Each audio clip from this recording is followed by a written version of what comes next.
How's it going, John? Happy Doing, Equinox. it's going great, Jason. Can't wait Yeah, for today's guest. yeah. So today I'm going to bring on Adam King. This guy's a legend. I mean, I watched him do a lot of big debates, and people lose it having debates with him. They just trip on themselves. So you're a master of the unconscious, John. So I want you to meet Adam and see what he's doing and learn about. You're interested in his book right up here at Yep, Shiloh, yep. and yeah, without further ado, let's bring him on. Adam, Hey John. guys, how's it going? Great, Adams. Great to meet you finally. Yeah, I'm glad to be here with Jason. Jason's a great friend, and he's been a great friend of the Adam King Show and all my work, being awesome Jew, and I have a lot of fun on the internet. So glad to see you guys starting this podcast, and I hope you guys astounding success. Thank you. Thank you, brother. Thank you, brother. Yeah, so let's get into some questions. Like the first one for you is Adam. What does living a blissful life look like for you? Um, a blissful life Mm-hmm. right now would be if my turkeys are not fighting my chicken in the yard. Okay. That would be a blissful life. But my No, we'll chicken just go. retreated, so she's chosen the high road of peace, which I support. They're in territory wars in the backyard. A blissful life. I'm kind of in territory wars in my own right. I would wish a blissful life that nobody would intercede with my existence would But how be. about start But I start with think that actually will come from within too. There's a certain level of within that conquers the external, and a blissful life, happy family, there you go. purpose. A blissful life is purpose. It's So not what does that ease. look like for you? What does that look like for It's you? not ease. It's not ease because some of my greatest moments came from my greatest challenges. So what? I would never want those challenges because I'm looking for ease. So clearly bliss isn't ease. Or if bliss is ease, I wouldn't want bliss. I would want purpose. But what does that purpose look like for you? Like be specific. Well, I've always lived my purpose. And, a lot of people, they talk about, I'll give you a great example is Charlie Kirk at the funeral yesterday. They said, Charlie lived his purpose. Like, never for a day was there something that he didn't set out to accomplish and try to make it into a reality. So when you go to meet your creator, they'll ask you what you did here in this short time that we have in this simulation where we're being evaluated at every turn. And although I sinned and although I fell, I got back up and I repent. But I truly feel in my heart that I have lived my life to the fullest, that I have not strayed away from responsibility nor opportunity, even if it was in some sense making my life more difficult. And I also have this tenaciousness of never giving up, where like I'm like addicted, like I can't get off the ride. And I think that that's like a really important component where like you're on the ride, you're committed. It's an aspect of being committed where like your responsibility to the commitment is greater than the challenge of whatever it is that you're facing. So yeah, purpose is more important than bliss. I don't think I would want a blissful life, maybe internal bliss while I go through the purpose. But I would see bliss as only being internal. I mean, we're trying to arrive to a world of bliss, a world of completion, not bliss. In Hebrew, I'd use the word shalom or shalem, like to be complete. Over bliss. Bliss is Got such it. a What would you define bliss to be? I mean, No, that's what I was gonna say. Like, because I read your book, so what you're describing is like the Messiah consciousness. Like, yeah, people like John talks about a generative society where you can express your uniqueness. Everybody expressing their uniqueness to create something like greater than the sum of all the parts. Like the opposite of what we're basically living in now, where like everything is working against our creativity and expression of goodness. this is the part where we remember, after we have achieved success, what it took to get success, and it measures how strong our commitment was. That even that bull couldn't buck us off. Like, we were so committed. So these are fundamental values. But I'll tell you about my purpose. So I'm on the internet a lot these days, and the internet is like, I'm deeply an activist. I'm deeply a spiritual activist. Most of my life, almost all of it, involves God, and a very intimate and personal relationship with God, as you'll see in chapter 4 of my book, which is really what I believe God wants from us while we're here in this dimension. So, as we go through whatever it is that we're going to go through in life, we cling to certain things that we cling to certain things that we find meaning in, and and that's purpose. Like, what fills us with some people find it in their children, some people find it in their work. I find it in my devotion, my devekut to God, and that also involves like all the tasks I do with him in the world, No, that's which has been perfect. extreme. I mean, I've been a diplomat in Africa with God. I ran for Congress with God. I have like this podcast persona with God. I'm fighting the evil empires with God. I'm getting millions and millions and millions of views with God.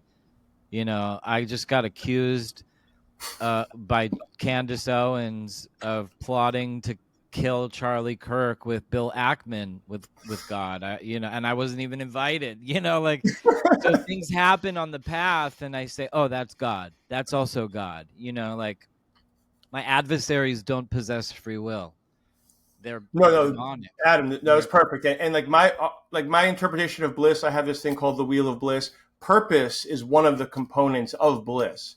So yeah, it's purpose, but it's also being surrounded by like the people that God intends you to be around and like that you work best with. So yeah, awesome. So what would you say is your strategy? Like, what's your advice for everybody to live a better life? Be as authentic to yourself as possible. Awesome. If you feel like for example, like you're in a vegan world and like you just need a piece of meat, like go eat it. Like, and take that analogy and blow it up to every aspect of your life. Like, don't, and that means to be non-apologetic about your authenticity. So if the world and if the world says, for some metric, we don't allow you to be a certain thing, go be it. Or like, and that's your test with God too. Like, he sends us these obstacles, these demons, these adversaries. He sends us them. He sends us things in our life to see if they're worth substituting our truest purpose for. And the tests are really for your higher self, so that you could be aware of your highest self. A test may be a hard test. A test may be a good test. But whatever it is, your highest self, you could fail a test because everything is so good. And you just don't want to move from that place. That's why actually richness, financial richness, is one of the greatest tests of all, because it produces the most amount of lethargy, internal and external lethargy. We should all pray for the rich. It's very hard to move. It's like quicksand, like cement. Money is like cement. The poor can change quickly. You tell the poor you got a job for him. He's a day. You just turned a carpenter into an engineer. You know what I'm saying? But when it comes to so there's all sorts of tests. Like I said, the greatest test could come through goodness, where everything works. And how do you find meaning and purpose when there are no challenge? That's the problem with this idea of a Palestinian state, is like these people don't know what to do. They were only created to fight Jews. So on the flip side, like, okay, if you get a state like, hey, Israel handles your trash collection, Israel handles your electric, Israel handles your water, Israel handles every aspect of your existence. Now, if you want a state, like, are you going to pick up your trash, or is your country going to become like a giant waste dump where people are like pooping in the streets and throwing their trash into the streets because there's no organized collection? Like, what are we doing after our challenge? So, that's why I like to take shots at Palestinians, John. No, but I understand that. that was a great answer, though. Especially now, I like more than ever to, it's funny No, to but me. like you said, I love that. It's like we are natural as a child. Our inner child is like a flow state.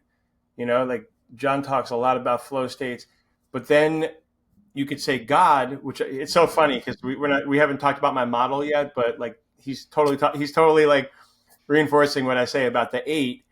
These oppositions, I think, like that's what the rabbis, the whole Old Testament is really that. It's like everything is about to go great. Nope, and here's a problem. Like, how do you handle every single problem?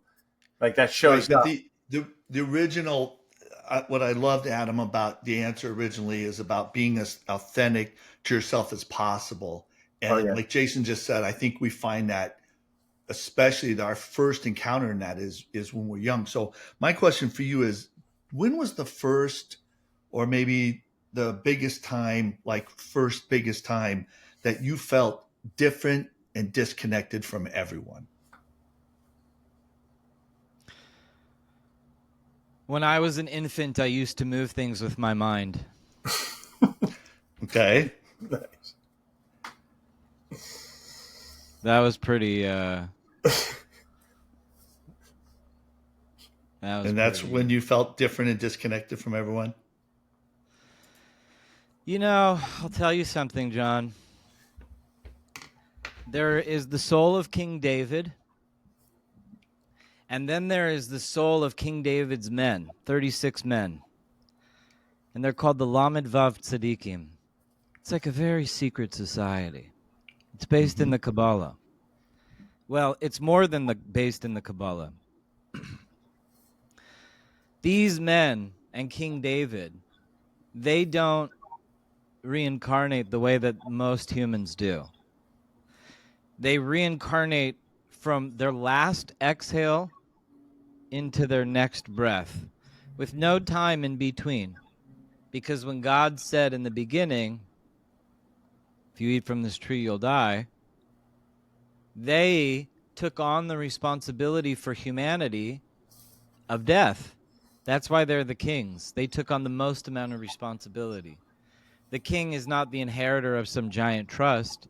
The king is the one who holds the responsibility for all of us. And the king is alive in every single generation. This is what it means when we say David Melech Yisrael Chai V'Kayam. But accompanying the king doesn't walk alone. In fact, it's illegal according to Jewish law for a king to walk without two armed men with him. He can't ever have just one accompaniment. Of course, the king can do whatever he wants, but the nation is at risk if the king is with one person or less. So, but the king of David, the Melech HaMashiach, the great king of Israel, he reincarnates with his 36 men in every single generation. And these are the 36 men that are listed in the book of Divrei Hayamim.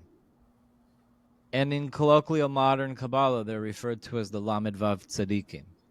They reincarnate, and then they have to remember who they are. Because part of the challenge, also, this world is like Optima challenge. This is boss level. This is God level hard. Like the world that we're in on the video game, it's not like easy, medium, or hard. This is like God level. And it's only in God level hard are we actually tested to see if we actually possess free will. And if we don't possess free will, we're just like a discardable animal, like a food source or a plant. And if we do possess free will, then we are B'Tselem Elohim, just like God. Because that's what God truly is free will. And how do we know this? Because in the beginning, there was only God. And that is called Or Ein Sof, the light without any end. And God had to constrict himself in order to create this three-dimensional world. So before anything, there was absolutely nothing. And then in an instant, God decided he wanted to exist, and then everything existed. In Hebrew, we call this Tzur Tak, and the Latin Catholics and all the Western world calls this ex nihilo, creation out of nothing. It's a famous term, ex nihilo. This is the greatest aspect of free will, is it not? I don't exist at all, and I just want to exist out of nothing. There was no impulse before me that taught me to exist. There was nothing but sheer desire. So from this perspective is how we look at the Torah. And when we look at King David, he is Adam, who was bestowed free will. The free will, B'Tselem Elohim, the exact image of God. And that exact image of God it means that we were given free will. So these men, they have free will their whole life. So you said, when was the exact moment that I knew that I was different? I would say that it happened before this life. But definitely in this life. And then life is hard too. So like where you come in, I remember when I have very, very vivid memories of childhood, babyhood even. And, a good meditation for anyone. If you have any objects like a toy from your childhood or some physical object from your childhood, there's embedded inside of it memories. If you hold these objects, like if you have your baby rattle, I have my baby blankets that I was born into. Holding on to these things, meditating, breathe, really being in that place. All your memories are inside of you. You remember everything in this life.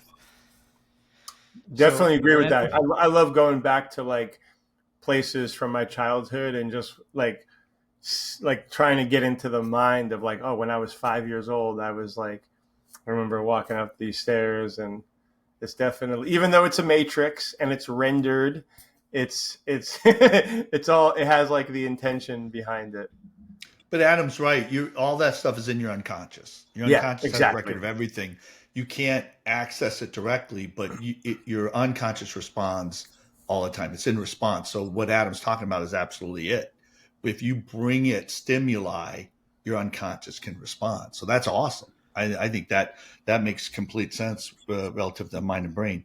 So when was the first time that you caused others to feel uncomfortable when you challenged the status quo? When I was being born, like my mother was so uncomfortable. She was like, "What is happening? Something, a human being is coming out of my body." It's like Prometheus and like it's like Prometheus and aliens, like the creature being born out of the head. Blah. Imagine the first birth. They're freaking tripping. That's like serious that's a serious trip right there, birth. But I don't know, you're asking for firsts. I'm giving honest answers. Nice. I appreciate You it. know, the womb, my friends. Or something that like maybe when you were, older, like when you were like 10 or something. No, that's an answer. Okay. It's an answer. I feel like my whole life I've made people uncomfortable.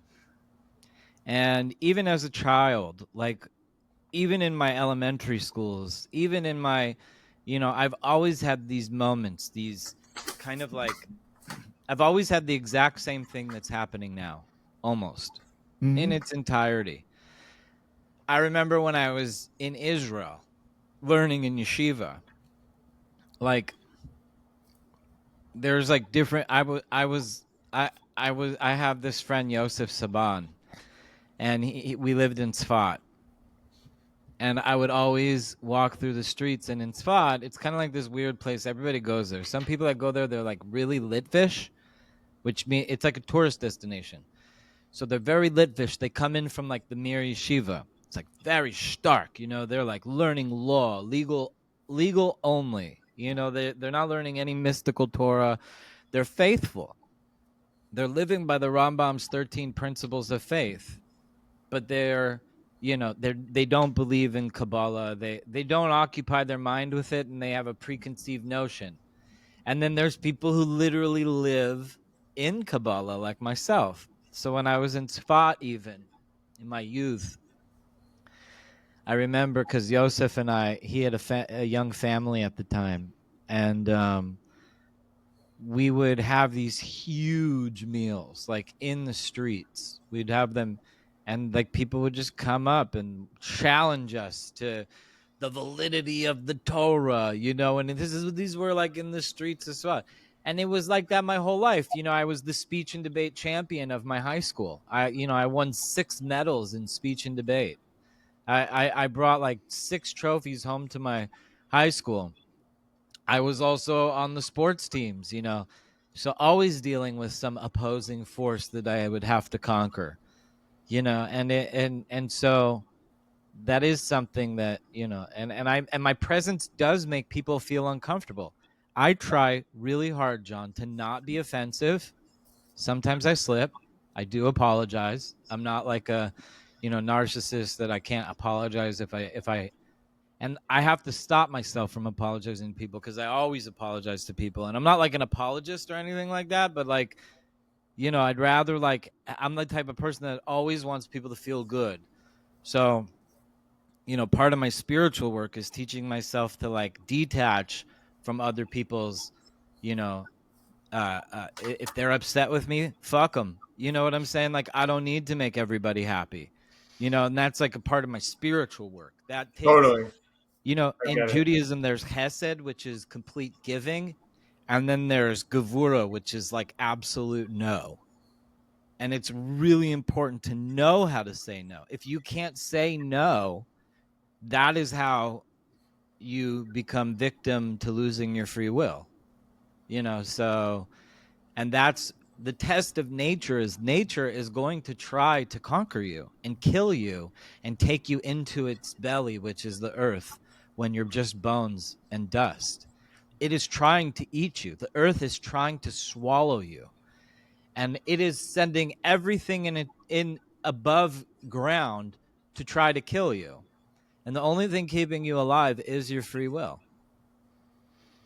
So that is the test that we are, we have those really high yeses and those really high nos, the ones that are very difficult to make, Love that. Right. But if you're speaking the truth and people get offended, that's on them. Also, That's because not on you. the truth is like fire. Mhm. So like, let's say you're sitting on a chair, John, I come with the truth, and all of a sudden it's like hot. And now you have to get up. Mm-hmm. You see what I'm saying? Oh The yeah. truth makes people uncomfortable. And God makes people more uncomfortable than anything. You know, like biblical, traditional God is like nerve-wracking to like people who claim to be spiritual. But how can one even consider being spiritual without the creator's influence? And the creator comes with a storyline that he's been a part of since the beginning of creation. You know, but that makes people very uncomfortable. And also Judaism makes people feel very uncomfortable because like largely Christianity is predicated on Judaism and largely Islam is predicated on Judaism, and through default literally like out of the 8 billion people in the world, something like 5 to 6 billion of them are tied in to a single storyline, a single group of characters, and the plot of these characters, my ancestors throughout history. You know, they don't want the Jews to say why Jesus wasn't, you know, I'll tell you one of the biggest conflicts with Jesus. Jesus didn't believe in eternal life or eternal death. He didn't believe in forever hell. That's not Jewish. That is not a part of God's revelation of what all they call the Old Testament. The Messiah doesn't come once. The Messiah is what I told you earlier, King David and his 36 men. Even King David Well, isn't the Lord. let's say this for a debate. Let's like have I want to seriously have a debate with Ed Mabry, and So why I'm I'm bringing totally this down up for is that because because I got my own why I'm views. bringing this up is because Yeah. John asked this question Yeah. about like being off-putting. You know, Hmm. the if like the Jew if the Messiah came and it was like Yossi the falafel guy, some like random Jew, you know, people would be upset, man. They would be angry. They wouldn't greet it with joy.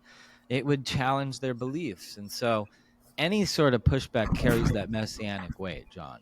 Oh And yeah. we I can agree. move on to the next question after that. I agree. I just wanted to answer that No, thank you. No, thank you because for it was a No, showing that's simple great. who you question. are. That's great. No, no, but that's the other thing is one of my dreams right now is to create a space for good debate and dialogue on some deep stuff. So yeah, totally. Um, yeah. So Adam, what would you say is like your perfect day? I know your turkeys and your chickens aren't fighting. What else are you doing on your perfect day? Like a day, you want like a day in the life or like my perfect day? Yeah, no, a perfect day. Your ideal day, like.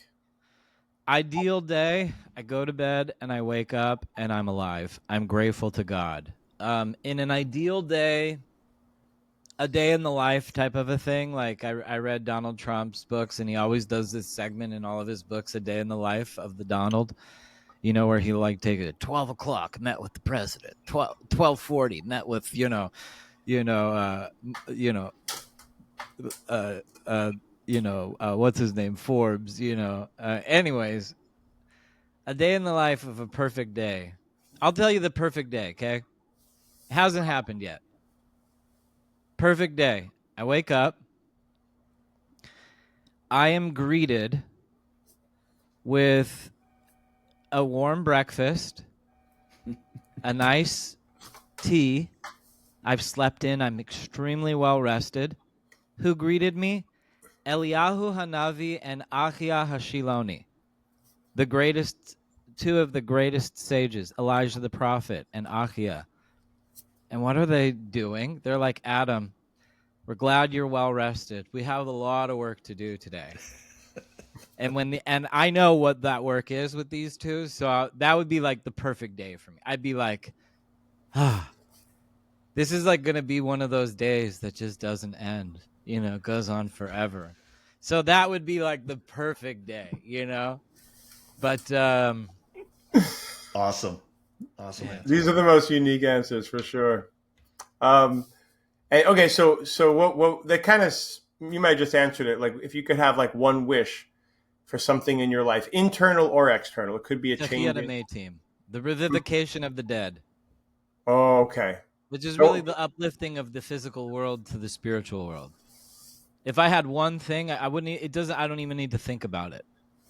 I know exactly what it is. That's all I really want. And I Nice. think about it a lot for this little red chicken that I had that died. I like really like miss that chicken. It would be, I mean, also people, but like I would bring back Charlie Kirk. But I think about it a lot. Like there's kind of like this like symbolism in like, you know, reanimating, bringing the world to life. Eternal life. What would you Perfect. bring, Jason? And What would that's be? so interesting. I was just going to say because it's very Christian and Old Testament, kind of have a similar vision of all the dead coming back to life. This is a great interview. I'm having so much fun. I hope I you don't knew it. think I No, hope you don't think there's I'm just being callous or anything like that. I'm nope. giving you guys real answers, That's what we real want. thought Yeah, and provoking. the thing is we are very. I like what you said earlier about stories.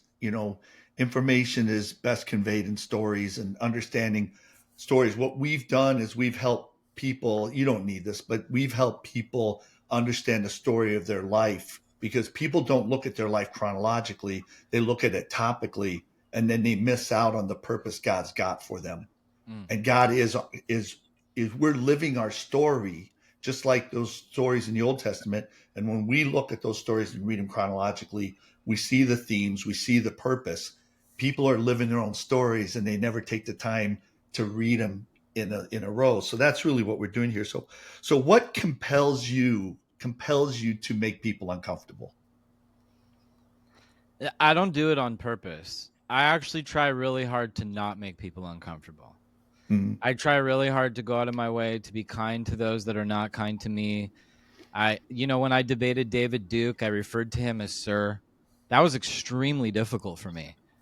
Uh, it, my debate with him was supposed to be 36 minutes. We were supposed to have 6 questions. He had 3 minutes. I had 3 minutes. No cross dialogue. I don't know, Jason, if you saw that one, but it divulged into just madness for 3 hours where he was yelling at me, "Shut the fuck up, Adam! Shut the fuck up!" It Wow. was like one of the glories of my life, because he was like the paper tiger of my childhood, like this of every Jew's childhood. Every Jew grows up fearing David Duke, the invisible boogeyman, and I got to slay him on live television in front of the Aryan nation like it was nothing. It was just a regular. I think it was a Wednesday, so it was like a regular Wednesday to me. You know what I mean? But El Nikamot, you know. So, but yeah, I would say like, I try really hard, and to me, it's a spiritual practice. So when I was with David, like it hurt my soul every time I called him sir, but it was a good pain because it was only like, I understand who I am, and he's just some random test object that's giving me the opportunity to humble myself even when I don't have to be humble. Even when society gives me permission to be a fuck you rude boy. You know what I'm saying? I could say Yep. fuck you to you. I could do it, I'm going to be a polite gentleman, you know. And he's older, he's in his 70s and he had cancer, so he was like really like on his way out the door. And so I just it's just like, the same thing is like it's a personal test. So I don't ever want to make people uncomfortable. It's not something I try to do. Right. Right. So yeah, the thing is that um, you clearly know who you are. A lot of what happens to people is they get socialized out of their authenticity, and Good then word. we're trying to help people understand when did, because you can't only hold that in so long, and then you start letting it out, and then you start doing these things. So my last question is, I love what? that concept, by the way. Socialized out of your authenticity. Yeah, and Powerful. that's why those questions We are got a trying to book help. about that right here. We try to help Yeah. you know figure that out. So what was your mission when you were younger? Like Always when the you were a kid? Messiah. Always Mashiach. Always. Nice. Always. Always, always, always, always, always.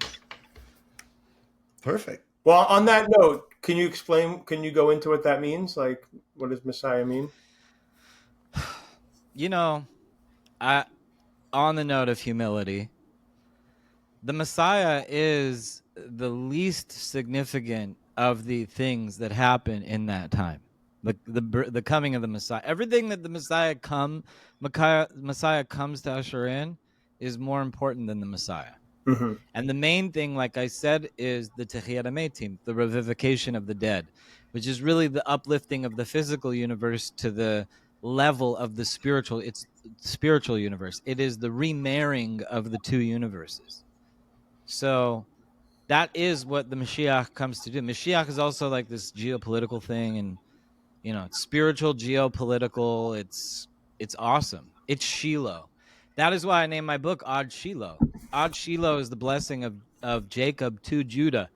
He says the scepter will not depart from Judah, Od Shiloh, until Shiloh, and Shiloh is the Messiah, and he will be a gathering of all the peoples of the world. It's my favorite part of the Bible. Nice. So what is like Kabbalah in a few sentences? Kabbalah is just a language. That's all. It really, in its essence, is just a language that's used to describe an interaction and relationship with God. So the way that we interact with each other, yo, bro, what's up? Or if I say, give me 5, you know what I'm saying, right? You're gonna high five me. You know what I'm saying? There's like a specific form of interaction, bein Adam la Adam, between man and another man. But between man and God, it's like a completely different interaction. It's actually very romantic. But most humanity hasn't been able to achieve that level because they feel so worthless. And plus they also just don't know God. Like a lot of them have chosen to have an intermediary between them and God, maybe even a rabbi or somebody, instead of just speaking to God in their own language. That's called hitbodedut, to just speak to God in your own language. But to be real, like, talk to God because he is right there. But talk to him as if you're looking at him. Sometimes I use this phone right here. I don't know if you could see it, but Yeah. it says talk to God on the phone. And then I just pick up the phone and I'll just talk to, love you. Talk to you soon. And I really mean it. These are real words that I say to God, like I'm very deeply attached to God. So, yeah, that would be, So it's a whole way of it's like people say I pray to God. The Kabbalah is like a whole like way to optimize that it's type a of way of communication. interacting. I'll give you an example. There's a word hush. It's a way to communicate with another human being. First of all, it's a way to learn concepts and ways to interact with God. Like for instance, playing badminton with your friends is a way to interact with humans. You know what I'm saying?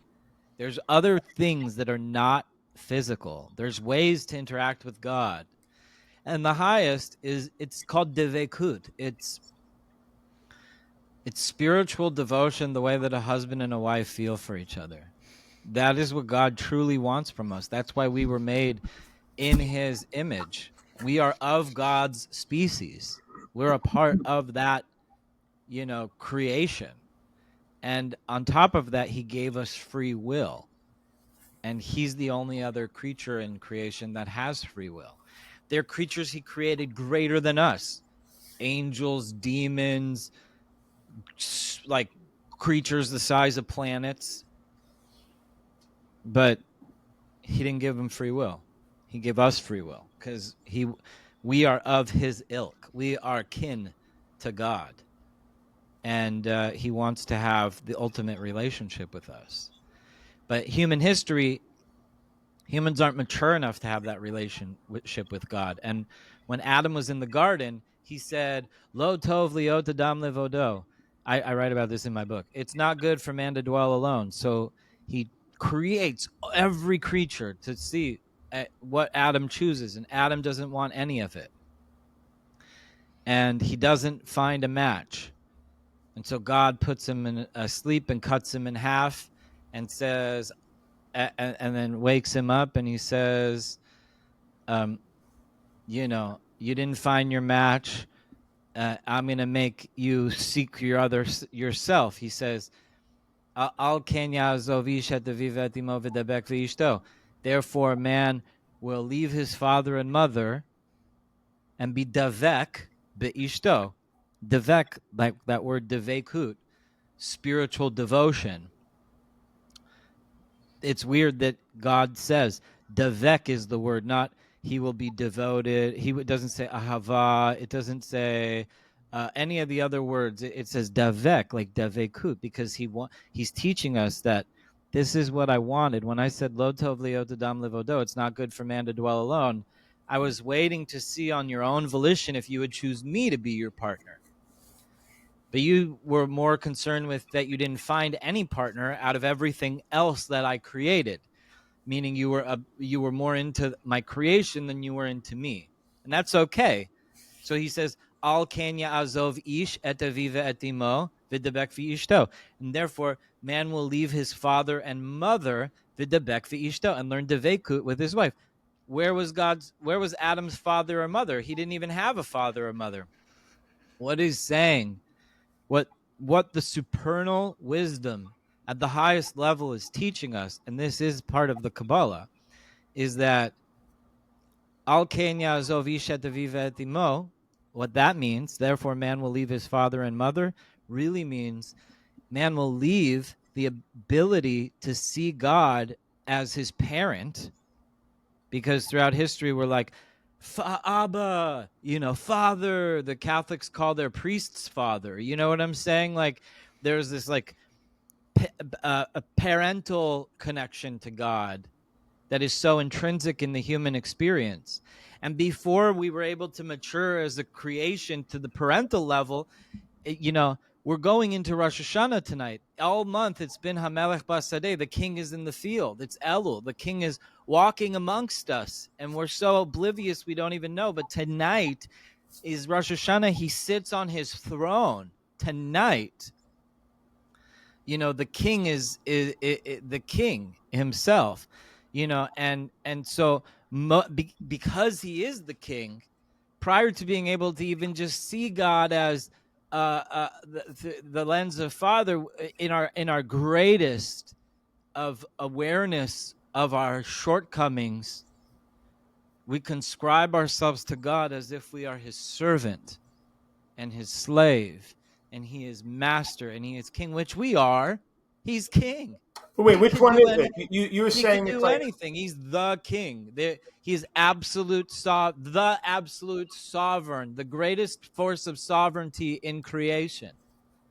And so, but what he desired, why we were created al kenyazo vishet viveti mo, to leave the paradigm of parentalhood, because we were like, you created us.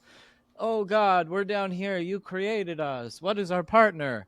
And then, but he's like, and he can't be like, I want you to choose me, because then that takes away our free will in the equation. But he gives us the Torah, which is like this encoded mystery. And the Kabbalah is like, the more you figure out the path of commune of intimacy and true connection to God, it requires a language to speak about it with God and to share it with others. So if I say something like the word hashgacha pratit, that I can explain to you, in just a colloquial conversation, if you have a relationship with God and I have a relationship with God, I could say the hashgacha pratis was so great, and you'd be like, whoa, that's crazy. You know what I'm saying? And like, these are words the Kabbalah, it's a language, like I said. These are words the Kabbalah gives us to know how to interact with God more and to share the experience with others. He doesn't want us to go through it alone. He wants us to wake all of humanity up to this level of awareness, that he wants this relationship like like devek beishto, like a husband to a wife. So what's You know, your English for that? Is that cleave? Like what word would you use English to say that? spiritual devotion. Oh, It's no, not I love cleave. that. I Yeah, love that because because it's the word Jason, he's right that God says the same thing. He uses the same word. You know, so I love what you in the said, Adam. English Like, translation they translate it to cling, yeah, cleave or cling. Yeah, but it's spiritual really devotion. the Nice, greatest is absolute spiritual devotion, like to live for that person. nailed it. That's awesome. Thank you for sharing that, Adam. Yeah, that's That what was God awesome. wants. That's really chapter 4 of my book. So You guys should read each other's books.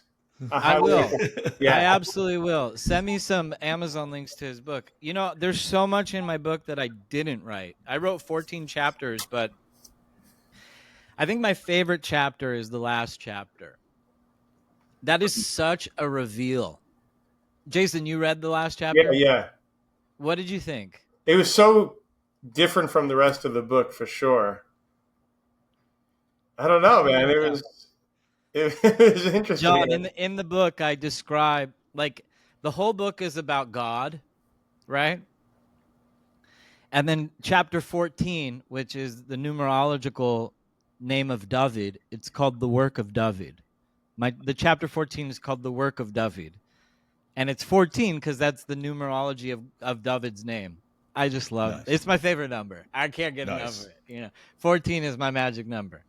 So, but in the situation, 14, chapter 14, instead of like explaining God, I just pivot and I describe this ancient church where they have taken there was this Greek Orthodox ascetic who's been largely excommunicated from Greek Orthodoxy. His name was Sabas. He was a 5th century ascetic, and he had secret knowledge of one of the major archaeological sites, the dams of Chizkiyahu, the king of Judah. Hmm. And I give an entire I literally broke a secret, breaking news from the ancient world, like breaking news from the ancient world. This is where all the secrets are kept. There inside of that monastery, there's this thing called an ossuary. Do you know what an ossuary is? No. Piles and piles of dead bodies and skulls, bones, guarding a gate. And that gate is a gate inside of the mountain. And inside of the mountain, there's a megalithic dam that's damming the rivers of the Garden of Eden that flow into this world. And underneath them is a world called Tehom. There is an actual world inside of the earth. It's called Tehom.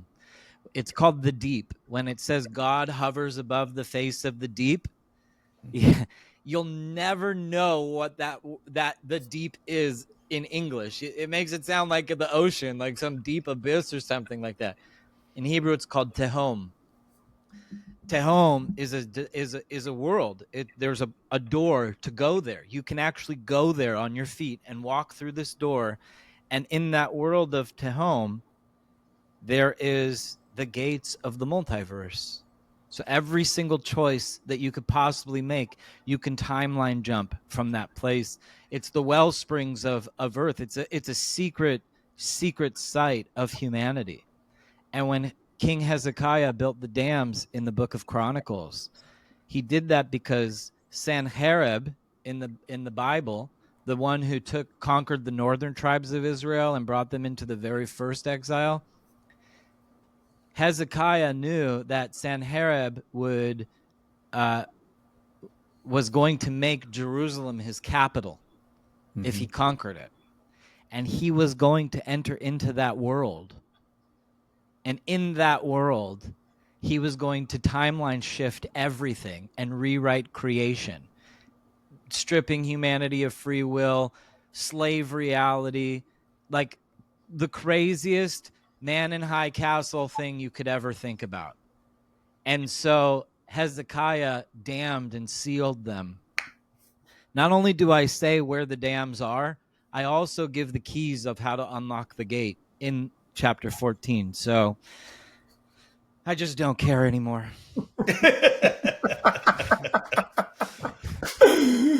That's awesome, man. You gave even more description there than in the book. That's awesome. Read the book. It's really a work of modern originality. Yeah, you talk a lot about AI too. Some interesting stuff. But it's interesting. You and John have like very similar views. I've had several rabbis read my book and say, "How do you know all this stuff that's like Kabbalah-ish? Have you studied that?" And it's like, no, it's all in the Bible. It's truth. If you really understand the Old Testament, it's all sitting right there. It is the keys to the unlocking the whole matrix. Yep. You know the laws of the Torah?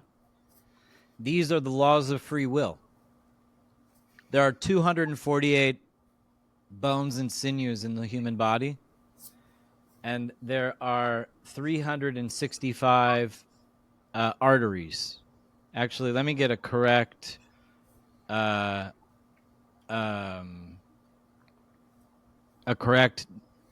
thing for you guys. Hold on. I want to say this properly.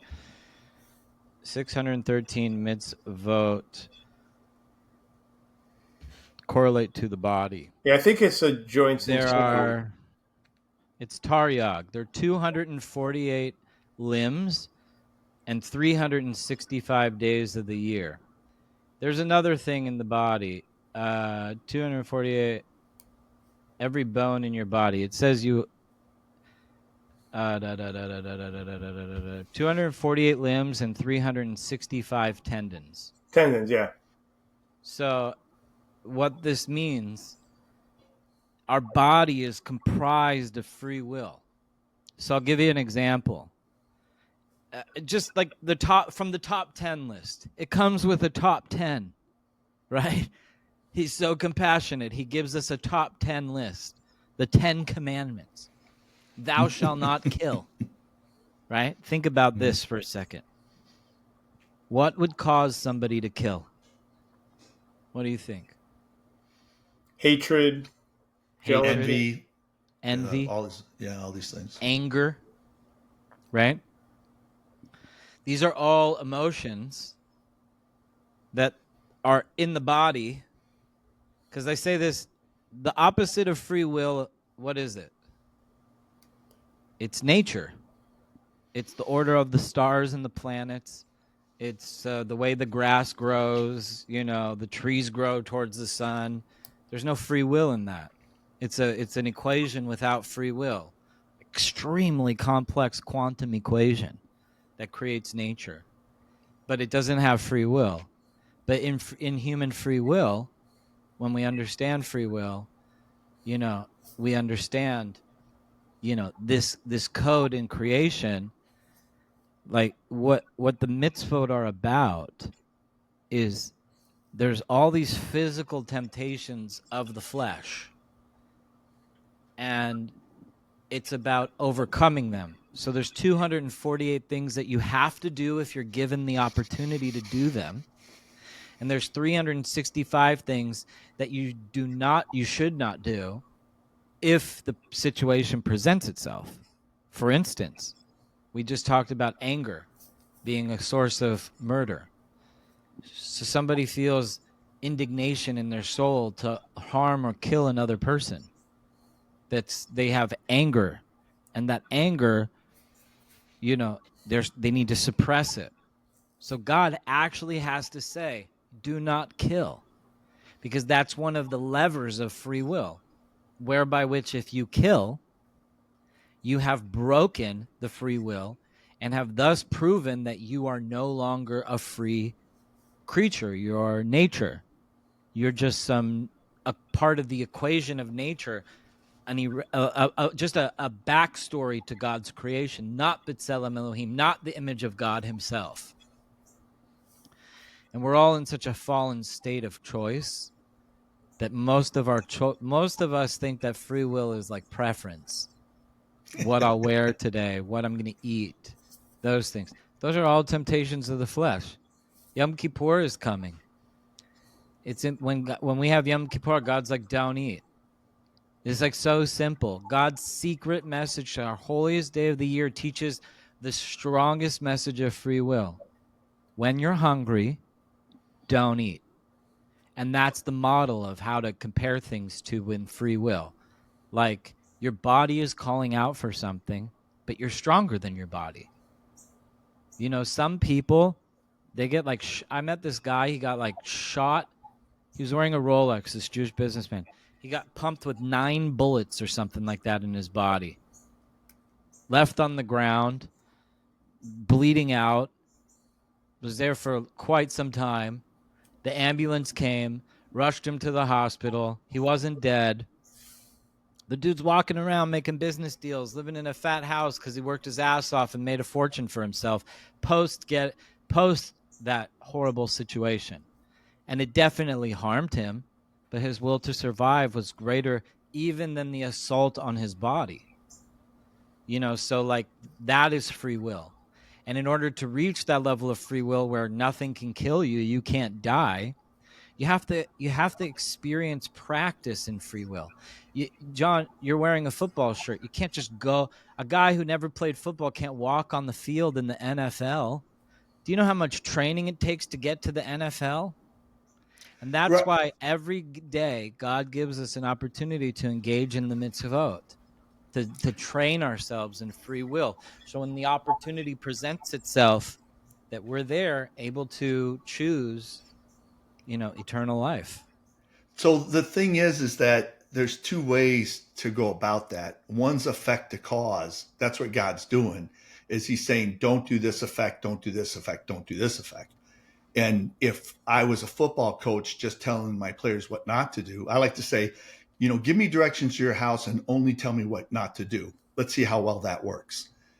There's also a cause to effect. So in modeling God, and I love what you said about these laws hindering free will. In modeling God, I go to the causes behind, the Bible, and people learn the causes intentionally.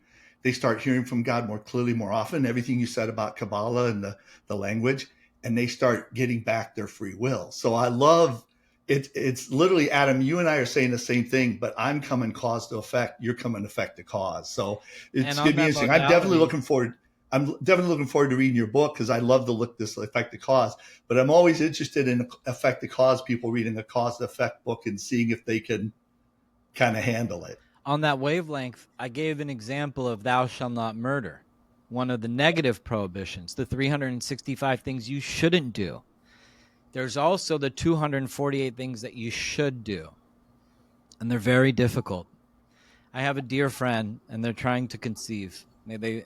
She's a wonderful woman, he's a wonderful man, and may she have a baby, may she conceive it. It's been difficult. And they called me. They're like, what's a bunch of things we can do spiritually to attract a child? So I have this book right here. It's called Kobol LeYeshuot, and inside of it, it has all these things called Segulot LeYeshuot, things you can do to cause salvation to happen to you. So it's divided into chapters, like if you want this, if you need a job, if you need health, if you need this, things you could do practically with choice in order to break out of that modality and bring that energy to you, because it's all about choice. Like he gave us everlasting life. We have to make those choices to earn it and to be a part of it. So I was reading it and I was like, oh, Sukkot's coming up. Building a sukkah and being in the sukkah, it is one of the things. It's something you can do, right? Nice. It's like a little hut that you build in the backyard. Most people, you could buy them at the store and just assemble them with poles. Like it's like a tent. They made it into like a tent in Judaism. It's so mainstream. It's every Jew does a sukkah. I like to build them elaborately out of wood and show my devotion to God through art. And I try to make my sukkah something timeless every time that I build it. It's and the ceiling of the sukkah has to be, plant material only. Can't have metal bars or anything. I always try to make it flowers and beautiful things, to glorify the mitzvah. So I was telling my friend this, and this is the mitzvot ta'aseh, things you can do. And I was like, yeah, build the sukkah. He's like, I don't know. And I was like, this is what I'm saying. There are things, and that's exactly why God says, do this, Right. because our natural inclination is to not do something that is, even if there is potential for a great Well, reward that we're especially seeking, since it's they can't see, if they can't see a direct causality, it's like, what exactly? people have a hard, and this Why is does this little four corner yeah. uh hut, what does that have to do with that? And God's like, and the theme in the Torah is called Na'aseh v'nishma. We will do it, and then we'll try to understand what we just did. There it is. That's the way God works. You do it, and then you can ask him Well, why. But you do it. This whole Gehazi thing. It's like, If why am I you dipping ask God, myself? if I'm like like what I love is like we're all like, I have a Buddhist background, 25 years. We're all really coming to the same thing. What we're talking about right now is karma, what we call karma, and it's like, and the Buddha says, like, you want to be attractive, get rid of anger. You know, like, you want to be wealthy, give others what you want. So it's like counterintuitive. It's the opposite. People say you want to be wealthy, hoard things. Where Buddha's saying you want to be wealthy, give. So this, again, we should wrap it up. But like, I'm really excited to have this conversation again, Adam. Thank you. I learned so much, Adam. Thank you. Yeah, this There's is three or really four what we things need. in here I totally am walking away. So I really appreciate this conversation. well, I appreciate you guys, and Jason, I appreciate you and how you watch every episode. You're one of my favorite people to talk about what's going on in my world with, and so I would love anytime you guys want to talk more. And John, after you read the book, I'll come back. We can further delve into the mysteries. And I shared a lot of things that aren't in the book today. You know, that 36, the Lamed Vav Tzadikim thing, that's not in the book. And there's all sorts of secrets in this world, man. And the most important thing is that we understand that there's a creator. He has a plan. He left a blueprint, a map. He wants us to succeed. It's on boss level hard, the hardest it can be. And our lives are even shorter. Like, he reduced our life from immortality to 1,000 years, and then from 1,000 years to 120 years. Why did he do that? I'll tell you why he did that. Because when life is concentrated and we only have X amount of time, that one time that you decide not to go run off and have fun with your friends and actually do something for God means so much more in that instant. If you had all the time in the world, you could be like, I'm going to go hang out at the bar for 50 years. You know what I'm saying? Like, No, totally. We have a life saying in has been, Buddhism, like, you could be born as like these angelic beings, and they live like so much pleasure, but being a human is so unique because we have such a short amount of time, like you said, and we have pleasure and pain. So we really, we really get to choose, and makes it so much more meaningful what we choose. and that's why it's also on God level hard, Hmm. because the least amount of time, the most amount of difficulty makes the smallest choice in the right direction so much more amplified.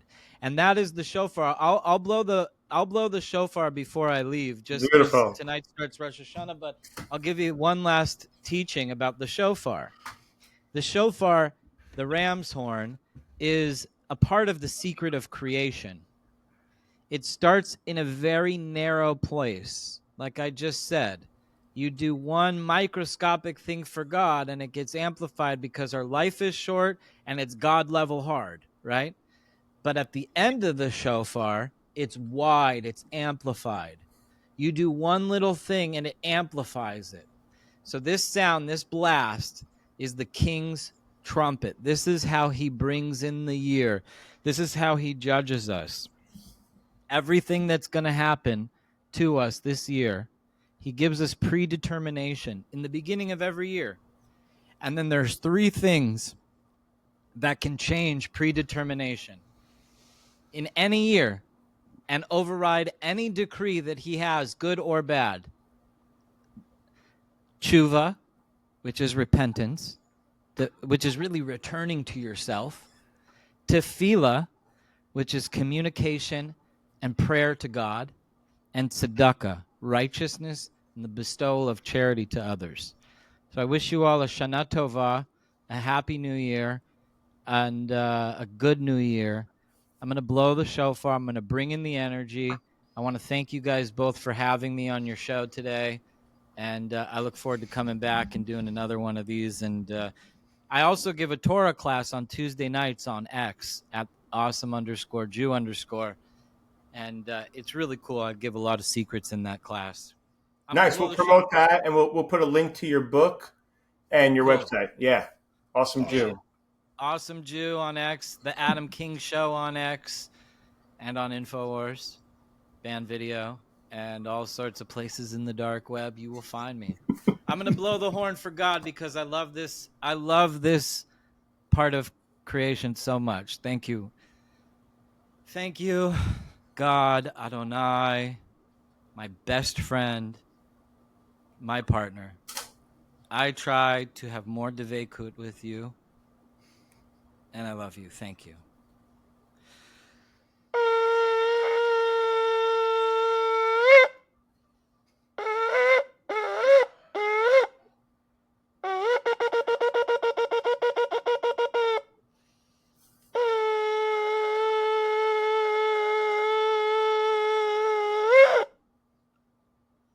Thank you, guys.